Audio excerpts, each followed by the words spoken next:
నమస్తే. నేను Sahiti, certified yoga trainer and nutritionist. So, ఇప్పుడు టాపిక్ వచ్చేసి బెల్లీ ఫ్యాట్. ఎలాంటి ఆసనాలు చేసుకోవాలి, ఎలాంటి ఫుడ్ తినాలి, ఫుడ్ కంట్రోల్ కూడా చాలా ఇంపార్టెంట్ కదా! సో, అవన్నీ దృష్టిలో పెట్టుకొని మనం ఎండ్ ఆఫ్ ది వీడియోలో మాట్లాడుకుందాం. బట్ ఒక్కటి గుర్తుపెట్టుకోండి, డైజెషన్ అనేది చాలా బాగుండాలి. డైజెషన్ బాగుంటేనే ఫ్యాట్ అనేది తగ్గుతుంది. మెటబాలిజం కూడా ఎక్కువ ఉంటుంది. సో, డైజెషన్‌కి మంచిది ఏంటిది? రోజు కంపల్సరీ ఆవు నెయ్యి తినండి. కాపర్ బాటిల్‌లో ఒక నైట్ ఒక 2 glasses of warm water store చేసుకొని మార్నింగ్ లేచాక స్లోలీ తీసుకోండి. మళ్ళీ ఆసన పొజిషన్‌లో తీసుకోగలిగితే ఇంకా మంచిది. వాకింగ్ ఎళ్ళండి. ఇలాంటి చిన్న చిన్న tips, vitamin D sun rays నుంచి రావాలి. ఇలాంటి టిప్స్ అన్నీ ఫాలో అవ్వండి, చాలా బాగుంటుంది. సో, ఇప్పుడు ఆసనాలు వచ్చేసి ఫస్ట్ ఇలా 2 కాళ్ళు దగ్గరికి తెచ్చుకొని బటర్‌ఫ్లై, తిట్లీ ఆసన వచ్చేసేయండి. మనకి ఇక్కడ హిప్ మొత్తం లూజ్ అయిపోవాలన్నమాట. కొంచెమన్నా ఫ్లెక్సిబుల్ అవ్వాలి. కొంచెం స్పైన్ స్ట్రెయిట్ అనుకోని ఇలా స్లోలీ ఎక్కువ స్ట్రెచ్ తీసుకోండి. ఇలా ఎక్కువ సార్లు ఒక 20-40 టైమ్స్ మినిమం తీసుకోవాలి.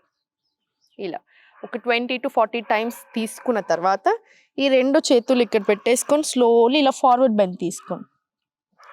స్లోలీ మళ్ళీ పైకి ఇన్హేల్, ఎక్స్‌హేల్ కిందికి ఇలా. ఇది కూడా ఒక 5-10 టైమ్స్ తీసుకోండి. ఇక్కడ స్ట్రెచ్ అనేది చాలా బాగా వస్తుంది. కొంచెం ఫార్వర్డ్ తీసుకొని స్పైన్ స్ట్రెయిట్ చేసేసుకొని 2 చేతులు స్ట్రెయిట్ తీసుకొని ఎక్స్‌హేల్ చేసుకుంటూ ఇలా స్లోలీ మళ్ళీ పైకి. ఈ స్ట్రెచ్ అనేది ఉంది చూసారా, ఈ థై స్టోనింగ్కి, పొట్ట తగ్గడానికి అన్నిటికీ కూడా చాలా బాగా పనిచేస్తుంది. యూటరస్కి సంబంధించిన ప్రాబ్లమ్స్ అన్నిటికీ కూడా చాలా మంచిది. సో, ఇది అయిపోయిన తర్వాత స్లోలీ లెఫ్ట్ లెగ్ ఇలా స్ట్రెయిట్ తీసేసుకోండి. స్పైన్ స్ట్రెయిట్ పెట్టేసుకొని 2 చేతులు ఇలా పట్టేసుకొని ఇలా 1, 2, 3 ఇలా 4, 5 ఇలా ఒక 10-20 టైమ్స్ చేసుకోండి స్లోగా. తర్వాత ఈ కాలు కూడా ఓపెన్ చేసేసుకొని ఇంటర్లాక్ చేసేసుకొని చక్కీ చాలాసన చేసేసుకోండి.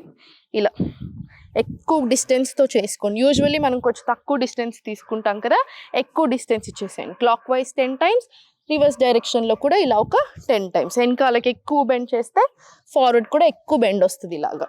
ఇది కూడా సేమ్ 10 టైమ్స్ రిపీట్ చేసుకొని మళ్ళీ same leg forward, complete spine straight, toes ఇలా పట్టుకొని 1, 2, 3, 4, 5 ఇలా ఒక 10-15 టైమ్స్ మినిమం తీసుకోండి. స్లోలీ ఇది అయిపోయిన తర్వాత 2 కాళ్ళు ఫార్వర్డ్ తీసేసుకొని లెఫ్ట్ లెగ్ క్లోజ్ చేసేసుకొని 2 చేతులు పైకి తీసుకొని ఒక డీప్ బ్రీత్ తీసుకోండి. ఎక్స్‌హేల్ చేసుకుంటూ స్లోలీ మనకి ఎంత వీలైతే అంతే ఇలా స్లోలీ బెండ్, స్లోలీ మళ్ళీ పైకి. ఇది కూడా ఒక 5 టైమ్స్ రిపీట్ చేసుకోండి. ఎంత వీలైతే అంతే.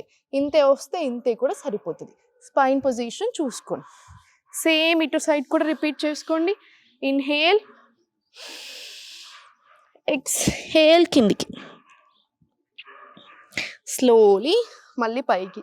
ఇలా ఒక 5-10 టైమ్స్ రిపీట్ చేసుకొని దీని సైడ్ కూడా 2 కాళ్ళు ఇలా పెట్టేసుకొని 2 చేతులు బ్యాక్ తీసుకొని స్లోలీ 1, 2, 3, 4 ఇలా ఒక 20 టైమ్స్ ఇటు సైడు, ఇంకొక 20 టైమ్స్ ఇటు సైడు చేసుకోండి, సరిపోతుంది. లేదు అనుకుంటే 10 టైమ్స్ చేసుకున్నా కూడా చాలా మంచిది, చాలా బాగా పని చేస్తుంది. స్లోలీ నౌకాసన వచ్చేసి నౌకాసనాలు 1, 2, 3, 4, 5, 6, 7, 8, 9, 10 ఇలా. ఇది కూడా ఒక 10-20 టైమ్స్ రిపీట్ చేసుకోండి, చాలా బాగుంటుంది. సో, లాస్ట్కి ఇప్పుడు చెప్తాను వినండి. ఫుడ్ అనేది చాలా చాలా ఇంపార్టెంట్. ఎస్పెషల్లీ గట్కి సంబంధించిన ఫుడ్ తీసుకోవాలి. ఇప్పుడు చూడండి, నేను అంత బ్లంట్గా అందరికీ సంబంధించిన ఫుడ్ చెప్పలేను. బికాస్ పీసీఓఎస్ ఉన్నప్పుడు ఎక్కువ ప్రోటీన్ రిచ్ ఫుడ్ తీసుకోవాలి. థైరాయిడ్ ఉన్నప్పుడు వాళ్ళకి క్రూసిఫెరస్ వెజిటబుల్స్ అవాయిడ్ చేసేసేయాలి, గ్లూటెన్ అవాయిడ్ చేసేసేయాలి. పెయిన్స్ ఉన్నప్పుడు ప్రోటీన్ ఎక్కువగా తీసుకోకూడదు. డైజెషన్కి సంబంధించిన ప్రాబ్లమ్స్ ఉన్నప్పుడు ఇంకొక రకంగా తినాలి. ఇలా చాలా ఉంటాయి. సో, నేను మీకు అంత బ్లంట్గా ఈజీగా అలా చెప్పలేను. సో, స్లోగా నేనేం చేస్తానంటే డైజెషన్కి సంబంధించింది, మిగతా ఏ ప్రాబ్లం లేదు, అంత ఫిట్ ఉన్నారు అనుకుంటే ప్రోటీన్ రిచ్ ఫుడ్ తీసుకోండి, ఫైబర్ రిచ్ ఫుడ్ తీసుకోండి. రోటీస్, రైస్ అయినా సరే ఇంత అన్నం తీసుకుంటే దీనికి 3 టైమ్స్ కర్రీస్ తీసుకోండి. పెరుగు కంపల్సరీ ఒక బౌల్ ఆఫ్ కర్డ్ ఇంక్లూడ్ చేసుకోండి. కొంచెం రోస్టెడ్ సలాడ్ తీసుకోండి. రా ఫుడ్ ఆయుర్వేద సజెస్ట్ చేయదు. సో రా సాలడ్స్, రా ఫుడ్ మనకు అవసరం లేదు. మనకి నూనె గోలితే మన కుకింగ్లో కూడా చాలా పద్ధతి ఉంది. మనం కుకింగ్ చేసుకునే పద్ధతి చాలా మంచిది. మనం ఆ 1 or 2 teaspoons ఆయిల్ వేసినా ఆవాలు, జీలకర్ర, పసుపు అన్నీ వేసుకుంటారా, మొత్తం ఒకేసారి దాని ప్రాపర్టీస్ అన్నీ ఎలివేట్ అయిపోతాయి. మన కుకింగ్లో చాలా సైన్స్ ఉంది. సో మనం తినేదే కొంచెం రెగ్యులేట్, కొంచెం డిఫరెన్స్ చేసుకొని తినండి.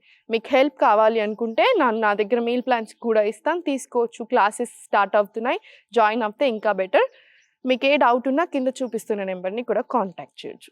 ఎప్పుడు నవ్వుతూనే ఉండండి, ఏం ఎక్కువ టెన్షన్ అవసరం లేదు. మనకి ఇన్ని ఆసనాలు చూపిస్తున్నాం, ఇవన్నీ సోర్సెస్ ఉన్నాయి కదా, ఎందుకు టెన్షన్?